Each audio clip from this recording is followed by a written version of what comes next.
Hello guys, a very good morning to all of you. स्वागत है आप सभी का ऑनलाइन स्टडी एकेडमी में। आज डेट है 21 अप्रैल 2021 और आज के डेट के जितने भी इंपॉर्टेंट करंट अफेयर्स हैं वो डिस्कस करेंगे हम इस वीडियो में। तो आइए शुरू करते हैं।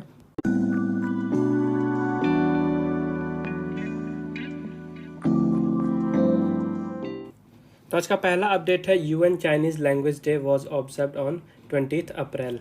20 अप्रैल को संयुक्त राष्ट्र चीनी भाषा दिवस मनाया गया। तो हर साल ये दिन 20 अप्रैल को मनाया जाता है, संयुक्त राष्ट्र चीनी भाषा दिवस। और ये दिन मनाया क्यों जाता है? तो यूनाइटेड नेशंस यानी संयुक्त राष्ट्र में जो वहाँ के कल्चर में डाइवर्सिटी है, वहाँ के लैंग्वेजेस में डाइवर्सिटी है, उसको सेलिब्रेट करने के लिए, साथ ही वहाँ पे 6 ऑफिशियल लैंग्वेजेस हैं, तो ये प्रमोट करने के लिए कि हर एक भाषा का बराबर उपयोग हो, ये दिन मनाया जाता है। तो जितने भी 6 लैंग्वेजेस हैं सबके लिए ऑफिशियली एक एक दिन दिया गया है, स्थापित किया गया है। तो 20 अप्रैल को चीनी भाषा के लिए दिन इस्टेब्लिश किया गया था। तो 2010 में सबसे पहली बार चाइनीज़ लैंग्वेज डे मनाया गया था और उस साल ये 12 नवंबर को मनाया गया था। ये चीज़ आपको याद रखना है, सबसे पहली बार 12 नवंबर को मनाया गया था 2010 में। उसके बाद 2011 से हर साल 20 अप्रैल को मनाया जाता है इसे। ओके, बात कर लेते हैं यूनाइटेड नेशंस की। तो इसका हेडक्वार्टर है न्यूयॉर्क में। मेंबर्स की बात करते हैं तो 193 मेंबर्स हैं और 2 ऑब्जर्वर स्टेट्स हैं। इसकी स्थापना हुई थी 1945 में और सेक्रेटरी जनरल हैं एंटोनियो गुटेरेस। ओके, और जो 6 ऑफिशियल लैंग्वेजेस हैं यहाँ की, ये हैं Chinese, French, English, Arabic, Russian और स्पेनिश। नेक्स्ट अपडेट है India and Germany signed MOU titled cities combating plastic entering the marine environment. Bharat और जर्मनी ने समुद्री पर्यावरण में प्लास्टिक प्रबंधन के लिए समझौता ज्ञापन पर हस्ताक्षर किए हैं। तो अभी हाल ही में भारत और जर्मनी के बीच में एक एमओयू साइन किया गया है समुद्री पर्यावरण में प्लास्टिक प्रबंधन के लिए। और ये जो एमओयू है इसका टाइटल है cities combating plastic entering the marine environment. Okay, तो ये स्वच्छ भारत मिशन का जो अर्बन पार्ट है उसके ऑब्जेक्टिव में, उसके लाइन में लॉन्च किया गया है। और इसका मेन एम यही है कि भारत में जो सॉलिड वेस्ट मैनेजमेंट है, ओके, जो सॉलिड वेस्ट मैनेजमेंट है उस पर फोकस करना। इसके अलावा भारत का जो गोल है कि 2022 तक इससे सिंगल यूज़ प्लास्टिक से मुक्त होना है, तो उसमें ये हेल्प करेगा भारत की। और भारत और जर्मनी के बीच में एक एग्रीमेंट साइन किया गया था दोनों ही देशों के बीच में, जो समुद्री क्षेत्र है वहाँ पे कचरे के प्रबंधन के लिए, उसके सफाई के लिए, कोऑपरेशन के लिए। तो 2019 में एग्रीमेंट साइन किया गया था और इसी एग्रीमेंट के अंडर में ये एमओयू साइन किया गया है। ये प्रोजेक्ट लॉन्च किया जाएगा। ये प्रोजेक्ट जो है मेनली केरला, उत्तर प्रदेश, अंडमान निकोबार में लॉन्च किया जाएगा। और जो भी यहाँ की सिटीज़ हैं उनको इससे हेल्प मिलेगी गार्बेज कलेक्शन में और उनको सही जगह पे डंप करने में। उसके अलावा जो प्लास्टिक वेस्ट का मार्केटिंग होता है उसको भी इन्हांस करने में हेल्प मिलेगी। बात करते हैं जर्मनी की, तो यहाँ की कैपिटल है बर्लिन, करेंसी है यूरो, प्रेसिडेंट है फ्रैंक वॉल्टर स्टेनमियर और चांसलर है एंजेला मेर्केल। नेक्स्ट अपडेट है Piyush Goyal has launched startup India seed fund scheme. Piyush Goyal ji ने startup India seed fund scheme launch की है। तो पीयूष गोयल जी यहाँ हमारे भारत के मिनिस्टर हैं रेलवेज़ के, कॉमर्स एंड इंडस्ट्री के भी मिनिस्टर हैं और उसके साथ ही consumer affairs, food and public distribution के भी मिनिस्टर हैं। और इन्होंने अभी हाल ही में startup India seed fund scheme launch की है, जिसका मेन एम होगा भारत में जो स्टार्टअप है उनको फाइनेंशियली हेल्प प्रदान करना। तो उनके कॉन्सेप्ट के लिए, उनके प्रोटोटाइप को डेवलप करने के लिए, उसके अलावा जो भी वो प्रोडक्ट बनाएंगे उनके ट्रायल्स के लिए, उनको मार्केट में एंट्री दिलाने के लिए और उनको बेचने के लिए, उनके कमर्शियलाइजेशन के लिए जो भी खर्चा आएगा इस स्कीम के तहत गवर्नमेंट के द्वारा दिया जाएगा। तो गवर्नमेंट ने इस स्कीम के लिए 945 करोड़ रुपए जारी किए हैं, अप्रूव किए हैं और ये 4 सालों में डिवाइड किए जाएंगे।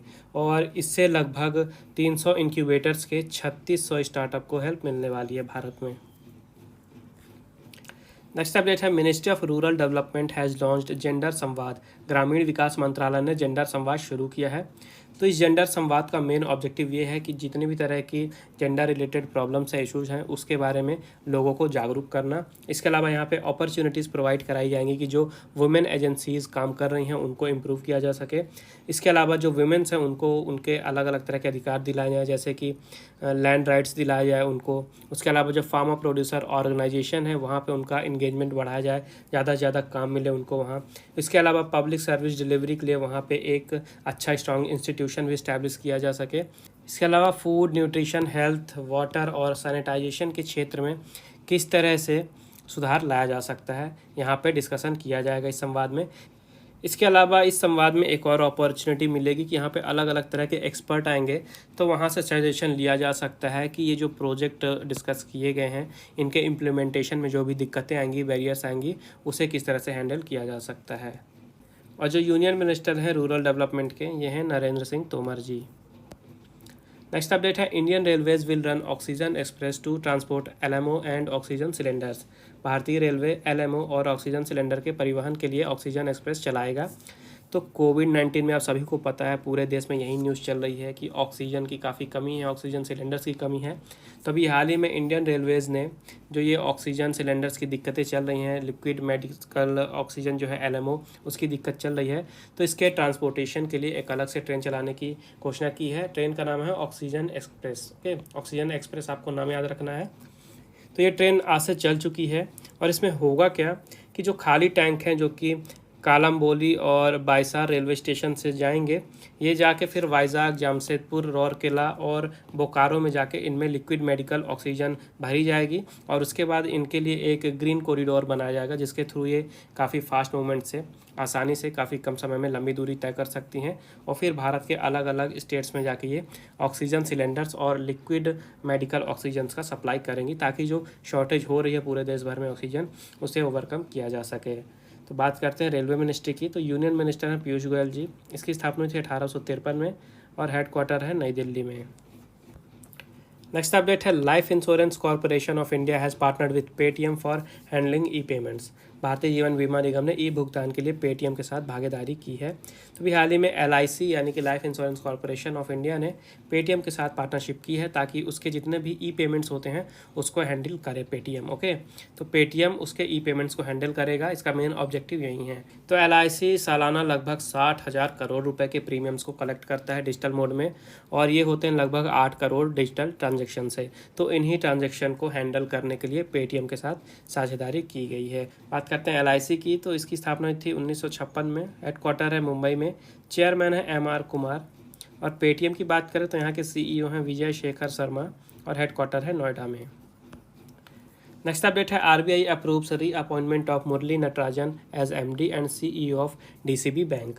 आरबीआई ने डीसीबी बैंक के एमडी और सीईओ के रूप में मुरली नटराजन की फिर से नियुक्ति को मंजूरी दी है।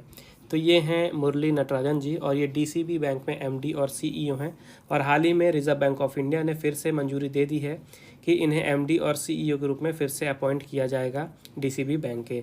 तो इनका कार्यकाल 29 अप्रैल 2021 से 29 अप्रैल 2021 से 1 साल के लिए फिर से बढ़ा दिया जाएगा और सबसे पहली बार इन्हें 2009 में यहाँ का एमडी और सीईओ अपॉइंट किया गया था। तो जो डीसीबी बैंक है इसका हेडक्वार्टर महाराष्ट्र में है। स्थापना हुई थी 1930 में और एमडी और सीईओ हैं मुरली नटराजन।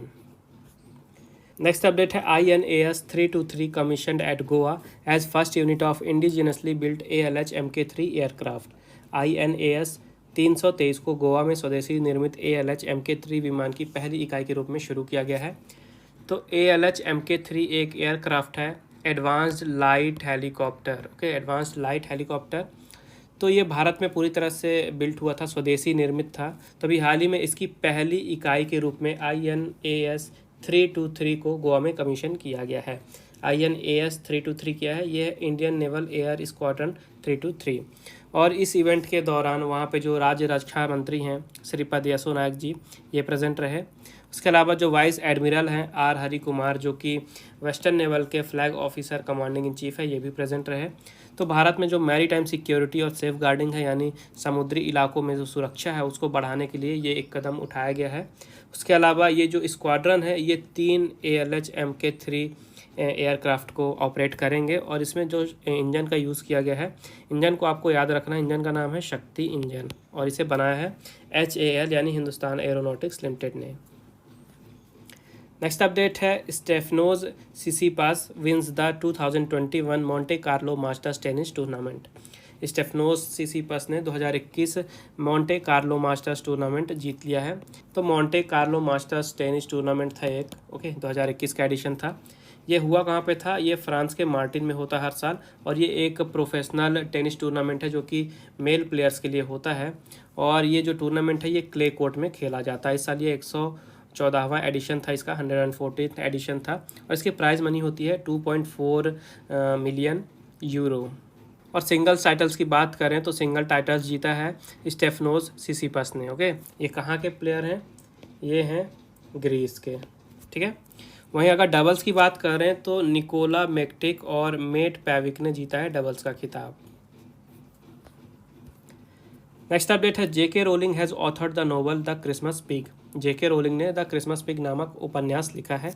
तो उपन्यास का नाम आपको याद रखना सबसे पहले तो द क्रिसमस पिग, और ऑथर हैं जेके रोलिंग। ये हैं जेके रोलिंग। आपने नाम सुना होगा Harry Potter. Okay, Harry Potter जिनके ऊपर काफ़ी फेमस नावल लिखी गई थी, ये नावल इन्होंने ही लिखी थी, जेके रोलिंग ने ही, और इसके ऊपर मूवीज़ भी बन चुकी हैं। तो नाम याद रखिएगा, जेके रोलिंग ने लिखी है the Christmas pig. Next update है Sutapa Basu has authored the book the cursed inheritance. Sutapa Basu ने द कर्स्ड इनहेरिटेंस किताब लिखी है। तो ये हैं सुतापा बासु, ऑथर हैं ये, और इन्होंने अभी हाल ही में एक किताब लिखी है द कर्स्ड इनहेरिटेंस। ओके, किताब का नाम आपको याद रखना है।